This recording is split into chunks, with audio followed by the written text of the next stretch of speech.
حاضرین محترم، آپ توجہ رکھیں، علماء کرام سے بالخصوص گزارش کرتا ہوں، یعنی سن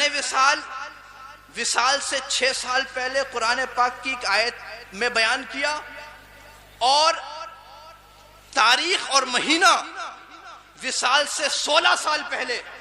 جب دوسرے حج کے موقع پر حرمین شریفین حاضر ہوئے اور مدینہ منورہ کا رخت سفر باندھا، تو اس وقت اعلیٰ حضرت نے ایک نعت پاک کہی تھی کہ شکر خدا کہ آج گھڑی اس سفر کی ہے جس پر نثار جان فلاح و ظفر کی ہے۔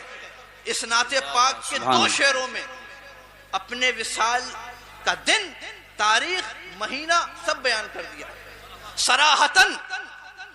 پہلے حاضرین محترم آپ یہ کچھ باتیں ذہن نشین کر لیں تاکہ بات سمجھنا آسان ہو جائے۔ حاضرین محترم،